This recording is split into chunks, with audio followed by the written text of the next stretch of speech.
વિદ્યાર્થી મિત્રો આજે આપણે કેટલાક ઉદાહરણો તેમજ પ્રશ્નો દ્વારા ગુણવાચક વિશેષણના અર્થને સમજીશું।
વિદ્યાર્થી મિત્રો, બોર્ડ પર ગુણવાચક વિશેષણના કેટલાક ઉદાહરણો છે, જેને હું કહું તે ઊભા થઈ અને વારાફરતી વાંચન કરશે।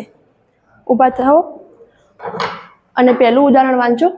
સરસ વાનગી બધાને ભાવે છે। બેસો। ઊભા થાઓ, બીજું ઉદાહરણ વાંચો। મરચાંનો સ્વાદ તીખો હોય છે। સરસ, બેસો। ઊભા થાઓ, ત્રીજું ઉદાહરણ વાંચો। મારા હોશિયાર વિદ્યાર્થી છે। સરસ, બેસો। ઊભા થાઓ, ચોથું ઉદાહરણ વાંચો। બગીચામાં સુંદર ફૂલો હોય છે। બેસો। ઊભા થાઓ, પાંચમું ઉદાહરણ વાંચો। દેખાય મધુર ગીત ગાયું। સરસ, બેસો। તો વિદ્યાર્થી મિત્રો, હવે હું તમને કેટલાક પ્રશ્નો પૂછીશ, જેને પણ જવાબ આવડે પોતાની આંગળી ઊંચી કરી અને જવાબ આપવા પ્રયત્ન કરશે। કેવી વાનગી બધાને ભાવે છે? ઊભા થાઓ। સરસ વાનગી બધાને ભાવે છે। સરસ, બેસો।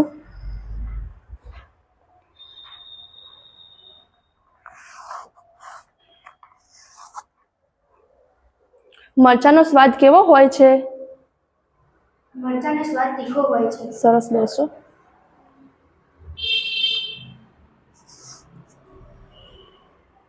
આરવ કેવો વિદ્યાર્થી છે?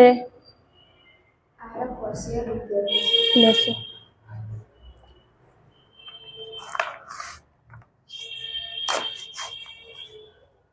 બગીચામાં કેવા ફૂલો હોય છે? બગીચામાં સુંદર ફૂલો હોય છે। સરસ, બેસો।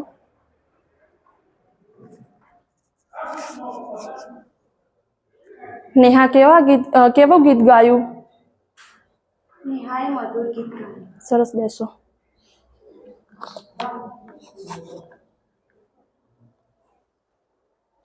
વિદ્યાર્થી મિત્રો, સરસ, તીખો, હોશિયાર, સુંદર તેમજ મધુર જેવા શબ્દો ગુણ દર્શાવે છે। જે શબ્દો ગુણ દર્શાવતા હોય તેને ગુણવાચક વિશેષણ કહે છે।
તો વિદ્યાર્થી મિત્રો, હવે તમે ગુણવાચક વિશેષણના કેટલાક ઉદાહરણો મને આપો. સાક્ષી હોશિયાર વિદ્યાર્થીની છે. સરસ, બેસો.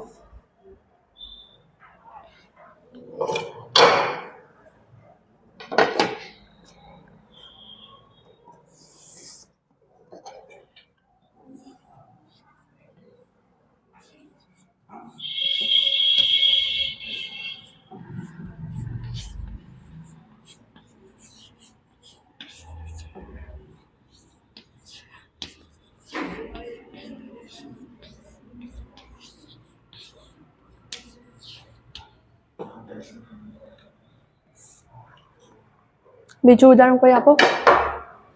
ગુલાબજાંબુ સ્વાદે મીઠા હોય છે. સરસ, બેસો.